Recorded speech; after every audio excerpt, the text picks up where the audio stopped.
धन्यवाद अध्यक्ष जी। ओके। अध्यक्ष जी, मैं अपनी बात को शुरू करने से पहले, क्योंकि राजकुमार भी इस बात को कह रहे थे, ये 2 अप्रैल का दिन विशेष है सर। मैं जेल में था सहारनपुर, 2 अप्रैल 2018 को आंदोलन हुआ, 13 नौजवानों ने शहीदगी दी सर। मैं उनको नमन करता हूं सर। और आज फिर 2 अप्रैल है, एक और शहीदगी की तैयारी लग रही। तो मैं उन क्रांतिकारियों को भी आज याद करता हूं जिन्होंने, मुस्लिम क्रांतिकारी जिन्होंने देश की आजादी में योगदान दिया।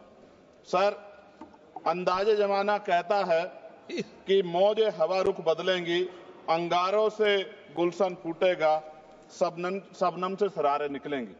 वक्फ संशोधन विधेयक 2024 संवैधानिक मूल्य एवं सांप्रदायिक सौहार्द के लिए गंभीर खतरा है।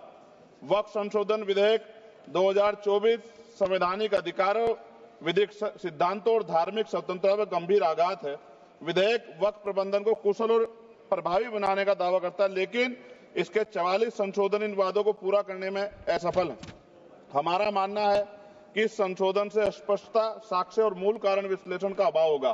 पूर्व संशोधनों का मूल्यांकन नहीं होगा, हितधारकों से परामर्श की पारदर्शिता नहीं होगी, मौलिक अधिकार का उल्लंघन होगा। Article 13, article 14, article 25, article 26, article 50, article 300 सर्वोच्च न्यायालय के निर्णय, स्थापित कानून और इस्लामी सिद्धांत और संविधान की भावना का उल्लंघन होगा।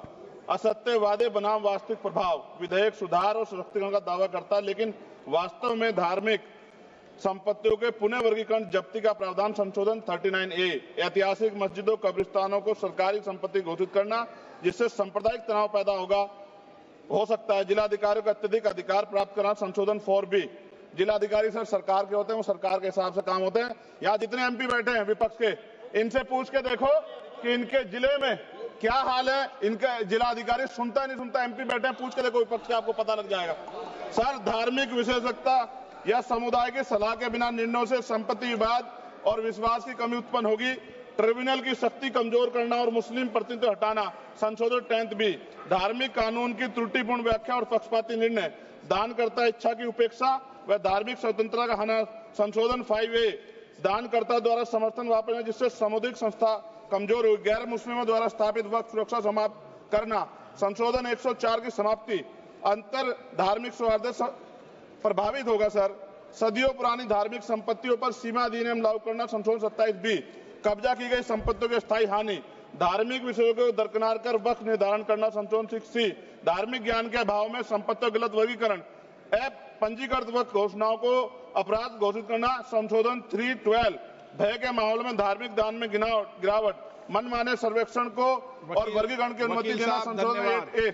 धन्यवाद वकील साहब। सर, अभी पूरा दो जाने दो। सारी धाराएं पढ़ दोगे आप तो? सर, 2 मिनट में खत्म करूंगा और ये इंपॉर्टेंट है सर, मौका दीजिए सर।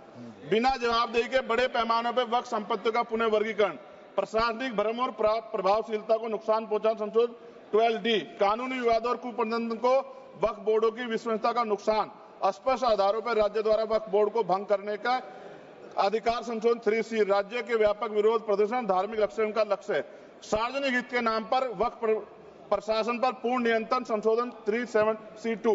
व्यापक स्तर पर अशांति विरोध प्रदर्शन, कानून व्यवस्था गंभीर स्थिति।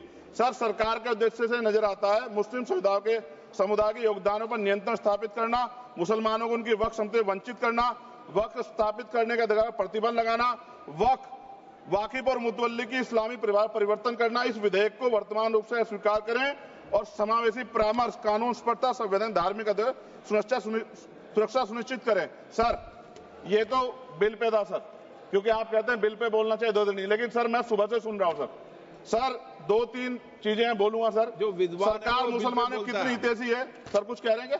जो विद्वान होता है वो बिल पे बोलता है। सर बस खत्म कर रहा हूं। सरकार कितनी हितैषी है सर?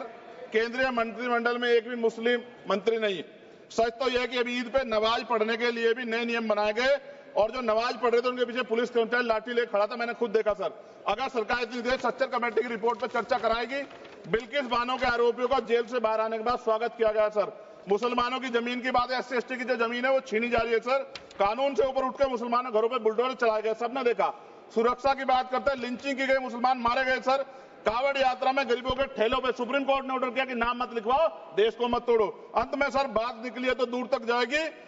पार्टी सरकार के नेता यात्रा निकाल के कहते हैं मुसलमानों को भगाओ, और कई एक मुस्लिम एमपी पिछली बार सर उनको क्या क्या शब्द निकले, कोई निंदा नहीं हुई सर, और उसका प्रमोशन हुआ। और कभी आपके नेता कहते हैं सरकार गोली मारो, और आप हिंदू राष्ट्र की बात करते हैं सर।